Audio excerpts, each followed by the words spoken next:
నమస్తే అండి. నమస్తే అండి. ఈ సాక్షి పేపర్లో జగన్మోహన్ రెడ్డి, భారతిరెడ్డి వీళ్ళు రాష్ట్రం మీద ఇప్పుడు పచ్చగా వెలుగుతున్న రాష్ట్రం మీద విషం కక్కుతున్నారు. విద్యుత్ బిల్లులు అని చెప్పి తప్పుడు మాటలు, తప్పుడు రాతలు రాస్తున్నారు. వాళ్ళు 5 ఏళ్ల పాలనలో జగన్మోహన్ రెడ్డి 9 సార్లు విద్యుత్ పెంచిన సంగతి ఏ రోజు కూడా సాక్షిలో రాయరు.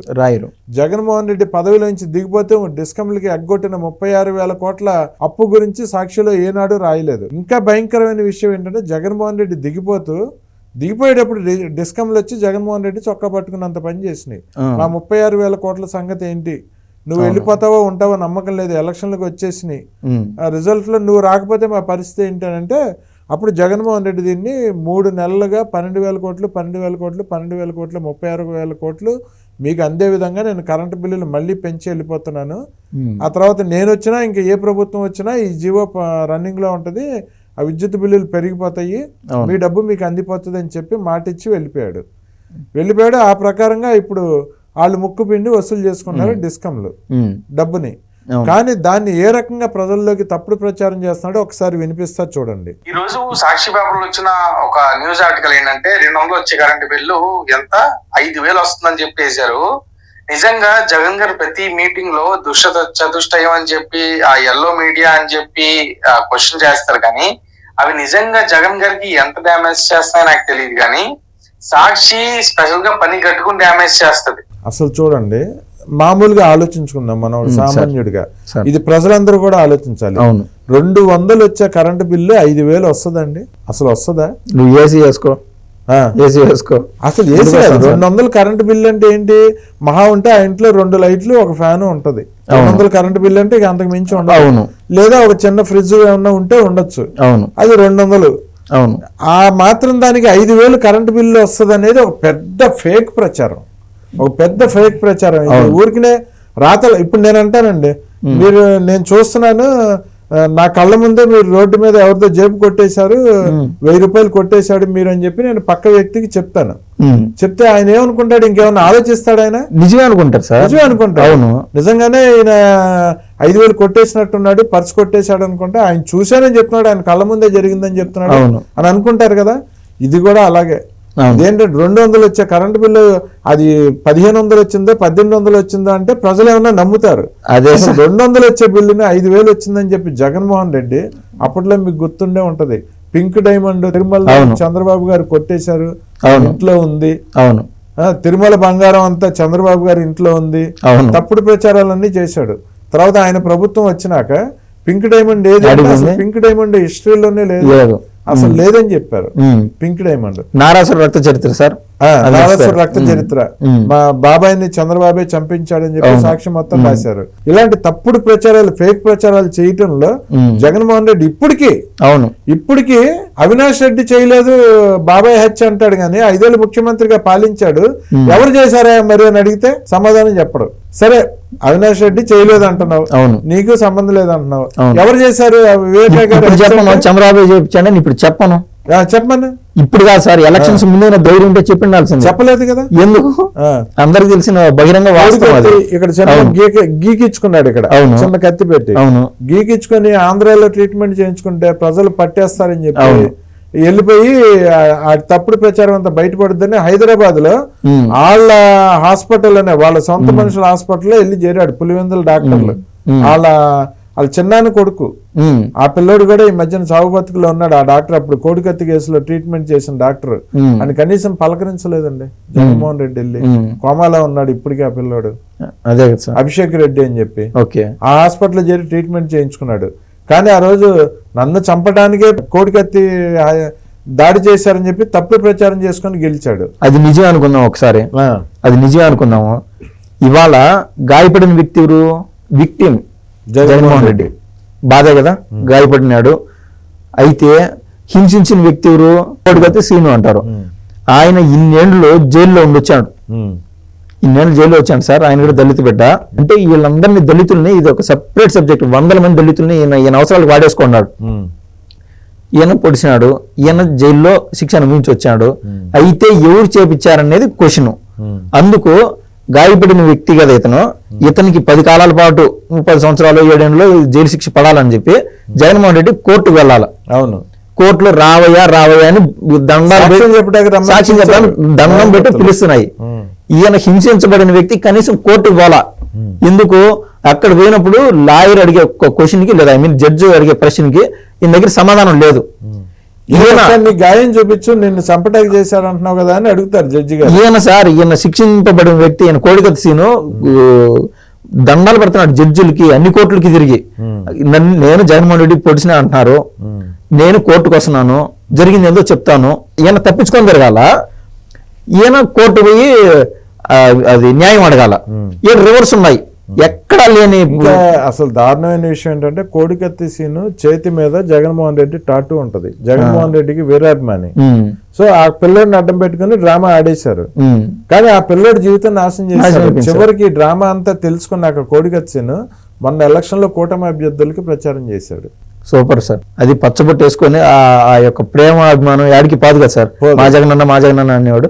కానీ మీరు చెప్పినట్టు ఆయన అభిషేక్ రెడ్డి ఆయన హాస్పిటల్లో ఉన్నాడు. ఇట్టోళ్ళు ఎవరైతే హ్యాడ్ కోర్ గా పనిచేస్తున్నారో జగన్మోహన్ రెడ్డి గారి స్వభావం తెలుసుకోవాలా. అదే సార్ ఇందాక మీరు అడిగిన ప్రశ్నకి ఈ యొక్క విద్యుత్తుకు సంబంధించి గతంలో 36,000 కోట్ల రూపాయలు అప్పు చేసి పెట్టి పోయినాడు జగన్మోహన్ రెడ్డి డిస్కమ్లకి. 9 సార్లు విద్యుత్ పెంచాడు. అప్పుడు ఎవరు అడిగిన వాళ్ళు లేరు. టీడీపీలో కావచ్చు, ప్రతిపక్ష నాయకులు కావచ్చు, బయటకు వచ్చి మాట్లాడితే జైలు ప్రోగ్రామ్ చేశారు అప్పుడు బాబు గారు. చేశారు సార్, కానీ సాక్షిలో రాయరు. అవును. ఇప్పుడు కూటమి ప్రభుత్వం వచ్చింది, మనం చూస్తా ఉంటే రేట్లు పెరిగిన మాట వాస్తవం స్పష్టంగా కనిపిస్తుంది. అబద్ధం చెప్పేదేం లేదు. అది ఎందుకు పెరిగింది, అది తగ్గుతుందా తగ్గదా అనేది క్వశ్చన్. ఇప్పుడు ప్రభుత్వం ఏర్పడి ఇంకా 4-5 రోజులు 7 రోజులు తక్కువ ఉన్నది, 7 నెలలు కాల. అయితే ఇప్పుడు జగన్మోహన్ రెడ్డి 36,000 కోట్లు అప్పు చేశాడు డిస్కమ్ల నుంచి. జగన్మోహన్ రెడ్డి సీఎం కాదు సార్, ప్రధానమంత్రి స్థాయి వాళ్ళని కూడా బిజినెస్ మ్యాన్లు కట్టడి చేయగలుగుతారు. 36,000 కోట్లు అంటే ఆశామాషి రూపాయి 10 రూపాయలు కాదు. సో వాళ్ళు స్వయాన జగన్మోహన్ రెడ్డి గారు చొక్కాయి పట్టుకున్నంత పని చేశారు. 36,000 కోట్లు మా దగ్గర అప్పు ఇవన్నీ అయిపోయినాయి చేసినావు, మాకు తీర్చే మార్గం ఎట్లా అంటే ప్రభుత్వం నాది, మీరు చూసి మీకు అర్థమవుతుంది. నెక్స్ట్ 25 ఏళ్ళకు గాను జే బ్రాండ్ని ఆంధ్ర రాష్ట్ర ప్రజలపైన కాంట్రాక్ట్ రూపంలో రుద్దేశాను. దానిపైన ఒక 18,000 కోట్ల చిల్లర పైన ఎంతో అప్పు తెచ్చాడు సార్. అది ప్రతి దానిపైన మొన్నటి మనం చూస్తే 1750 కోట్లు లంచం తీసుకొని 25 ఏళ్ళకి అది కూడా కాంట్రాక్ట్ అదానితో సార్. సోలార్ ఎక్కడ పెట్టినా సోలార్ ఎనర్జీ పెరుగుతూనే ఉన్నది, ఇండ్ల పైన కూడా పెడతానే ఉన్నారు. ఎవరు కరెంట్ వాళ్ళు వాడుకుంటారు. సో ఇప్పుడు 2.5 రూపాయలు ఉండే బిజినెస్ మ్యాన్ కి అదానికి డబ్బులు ఇచ్చేదానికి నువ్వు ప్రీ కాంట్రాక్ట్లు చేసుకోవడం నెక్స్ట్ 25 ఏళ్ళకు డిమాండ్ అండ్ సప్లై అన్ని గమనించుకుంటా పోవాలా. సో ఈ యొక్క తప్పుడు నిర్ణయాలు ఎందుకు చేస్తున్నాడు సమయం ఆయనకి తెలియజేస్తున్నాడు అనుకుంటాం. ఈ యొక్క లంచాలు కాసిపడి సీఎం హోదాలో ఉండి ఆయనకి ఏం తక్కువ సార్, లంచాలు కాసిపడేది ఉండదు. అదొక పెద్ద మిస్టేక్. అదే విధంగా ఈ యొక్క కాంట్రాక్ట్ ఆయన చేసిన పాపం ఈ రోజు ప్రజలకి శాపంగా మారినా సార్. అది ఇది ప్రజలందరికీ తెలుసు కదా. ఆయనకి 11 సీట్లు ఇచ్చారు. మొన్న రైతు పోరాట దీక్షలు అని చెప్పి పెట్టాడు, ఎవ్వడు పాల్గొనలేదు వాటిల్లో. అవును, రైతు పోరాట దీక్షలు. రేపు 27వ తారీఖున విద్యుత్ బిల్లుల మీద పోరాటం అని చెప్పి ఈ వాస్తవాలన్నీ ప్రజలకు తెలియాలి సార్. తెలిసినప్పుడు వాళ్ళు ప్రజలు వెళ్తారంటారా ఈయన చేసే విద్యుత్ బిల్లుల దీక్షల కోసం? ఏ తలమాసినోడు వాడో వీడో వచ్చి ధర్నాలకు వస్తారు. ఇది సాక్షి నేను ఫోటోలు తెచ్చానని చెప్తే వస్తారు, కొద్ది గొప్ప వస్తారు కొన్ని చోట్ల. అక్కడికి ఈ ఇన్ఫర్మేషన్ మనం ఏదైతే రియాలిటీగా చెప్పామో 36,000 కోట్లు జగన్మోహన్ రెడ్డి చేసిన పాపము ఈ ప్రభుత్వానికి శాపంగా మారింది. అది చంద్రబాబు గారి చేతల్లో కూడా లేదు. అయితే చంద్రబాబు గారు ఈ తరుణంలో ఇట్లా టైంలో ఏం ఆలోచన చేస్తున్నారంటే ఆల్రెడీ 1 నెల 2 నెలలు అవుతాను సార్ ఈ టైం. ప్రతిదీ మన ఫోటో రూపంలోనూ వీడియో రూపంలో చూస్తున్నాం, డాక్యుమెంటేషన్ రూపంలో. ఆల్రెడీ రిలయన్స్ వాళ్ళతో ఈయన కాంట్రాక్ట్ కుదుర్చుకున్నాడు. అక్షరాల 65,000 కోట్లు. ఏది 500 మినీ ప్లాంట్స్ పెట్టేట్టుగా యూనిట్ బయోగ్యాస్ కి. అప్పుడు ఈ ఇన్ని ప్లాంట్స్ తయారైనప్పుడు ఆటోమేటిక్ గా సప్లై ఎక్కువ ఉంటుంది. సో డిమాండ్ తగ్గిపోతుంది, ఆటోమేటిక్ గా ప్రైస్ తగ్గిపోతుంది. ఈయన చేసిన భారము అట్టున్నది. దాంతోపాటు ఈ యొక్క రిలయన్స్ లో ఏది రబ్బరు పడే విషయం ఏంటంటే ఈ యొక్క యూనిట్స్ ఏదైతే తయారు చేస్తారో బయోగ్యాస్ లో అక్షరాల చెత్తను వాడుకొని కరెంట్ తయారు చేసే ప్రోగ్రామ్ నుంచి రిలయన్స్ వాళ్ళకి కానీ చంద్రబాబు గారిని కానీ ఎంత దూరదృష్టి ఉంటే సార్ ఆ యొక్క కాంట్రాక్ట్ లో ఇన్వాల్వ్ అవుతారు. ఇట్లున్నారు కాంట్రాక్ట్లు అంటే. సో ప్రజలకి ఆయన చేసిన పాపం అనుభవిస్తా ఉన్నారు, దాన్ని ఎవరు ఏమి చేయలేరు ఉన్నది చెప్పుకోవాలంటే. సో ఒక 3 నెలల నుంచి 4 నెలలు 5-6 నెలలు కూడా పట్టొచ్చు కాక ఈ పాపం అనేది అతి త్వరలో తొలగిపోతుంది. ఆయన చేసిన పాపము ప్రజలపైన భారం భిన్న తొలగిపోతుంది నేనైతే ఆశిస్తున్నాను. ఓకే, అంటే మిగులు విద్యుత్తులోకి తీసుకొచ్చే రాష్ట్రాన్ని ప్రజల మీద విద్యుత్ భారాన్ని తగ్గించే ఆలోచనలో చంద్రబాబు గారు ఉన్నారు. సో అతి తొందరలో విద్యుత్ బిల్లులు కూడా తగ్గే అవకాశం ఉంది. ఎందుకంటే రిలయన్స్ బయోగ్యాస్ ప్లాంట్ వాళ్ళు చెప్పడం ఏంటంటే 6 నెలల నుంచి 9 నెలల వ్యవధిలో మొత్తం ప్లాంట్లన్నీ ఏర్పాటు చేస్తా ఉన్నారు రాష్ట్రంలో. సో ఖచ్చితంగా మిగులు విద్యుత్తులోకి వెళ్తుంది రాష్ట్రం. ఆ విద్యుత్తుని ప్రజల మీద, అంటే ఆ విద్యుత్ నమ్మి వచ్చిన లాభంతో ప్రజల మీద విద్యుత్ భారాన్ని తగ్గించే ఆలోచన చంద్రబాబు నాయుడు గారికి ఉంది. విద్యుత్ భారం తగ్గిస్తారు, మిగులు విద్యుత్ ఇతర రాష్ట్రాలు కూడా అమ్ముకోవచ్చు. ప్రభుత్వానికి ఆదాయం కింద కూడా 500 ప్లాంట్ కదా సార్, తద్వారా ఉద్యోగాలు కూడా వస్తాయి. రిలయన్స్ మనం కరెంట్ గురించి మాట్లాడుతున్నాం కాబట్టి అక్కడ దాకే మాట్లాడినాం. ప్రతిదీ ఏదైనా కానీ కూటమి ప్రభుత్వం వచ్చి 7 నెలలు కూడా కాదు. అవును. సో అన్ని అద్భుతాలు ముందు రోజుల్లో మనం ఇంకా చూడబోతున్నాము. ఇప్పటికే చాలా అద్భుతంగా ఆయన పాలన ఉంది. ఇటువంటి పాలన చంద్రబాబు గారు చేసే ప్రతి ఒక్క అభివృద్ధి కార్యక్రమం జగన్మోహన్ రెడ్డికి చెంపపెట్టులాగా ఉంది. ఇప్పుడు చూద్దామండి, జగన్మోహన్ రెడ్డి చేసే తప్పుడు ప్రచారాలు, ఫేక్ ప్రచారాలతో సాక్షి భారతిరెడ్డి జగన్మోహన్ రెడ్డిని ముంచేసేలాగా ఉంది. నేనైతే ఈ రోజు సాక్షి వేశారు 200 రూపాయలు ఇచ్చే బిల్లుని 5,000 వచ్చిందని. తప్పుడు రాతలు, తప్పుడు మాటలు, ఫేక్ ప్రచారాలు, తప్పుడు రాతలు కూడా అతికినట్టు ఉన్నారు సార్. 1700 వస్తుంది, 2200 వస్తుందంటే 2200 ఎక్కువే కదా అని ఆ ఆలోచన ఆ విధంగా ఉంటది. నువ్వు 5,000 8,000 రాసేచ్చే ఏందది రాసేది కూడా. ఏదో ఉందంటే మీకు ఉద్యోగం ఇస్తామంటే సాఫ్ట్వేర్ ఉద్యోగం నెలకి జీతం 90 లక్షలు అని చెప్తే 40,000 40,000 50,000 అంటే నమ్ముతారు. కానీ నెలకి 90 లక్షల రూపాయలు సాఫ్ట్వేర్ ఉద్యోగాలు వచ్చేస్తున్నాయి మొత్తం దేశం. జగన్మోహన్ రెడ్డి అలాగే చెప్పేవాడు, కోట్లలో ఆదాయం వచ్చేస్తుంది, సాఫ్ట్వేర్ కంపెనీలు వచ్చేస్తున్నాయి, మీ జీవితాలు బాగుపడిపోతాయి ఇలా చెప్పేవాడు.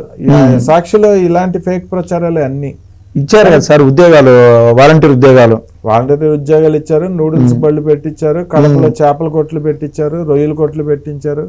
రాష్ట్రంలో ఎన్నడూ లేని విధంగా పులివెందులకి ఎప్పుడైనా చేపలు వచ్చాయని మీరు ఊహించుంటారా? రొయ్యలు, ఎన్నెందో పేర్లు. అందరూ హ్యాపీ సార్, మాకు చేపలు వచ్చేసాయి అనుకున్నారు. జగన్మోహన్ రెడ్డి ఫేక్ రాతల్ని ప్రజలంతా నమ్మేలా లేరు. జగన్మోహన్ రెడ్డినే ముంచేసే విధంగా భారతిరెడ్డి ఇప్పటికీ సాక్షిలో ఫేక్ రాతలు, తప్పుడు రాతలు రాస్తానే ఉందండి. ప్రజలంతా చూస్తానే ఉన్నారు. జరుగుతున్నదంతా ప్రజల కళ్ళ ముందే జరుగుతుంది. ప్రజలు అయితే జగన్మోహన్ రెడ్డికి తగిన బుద్ధి చెప్పడానికి సిద్ధంగా ఉన్నారండి. థ్యాంక్ యూ అండి.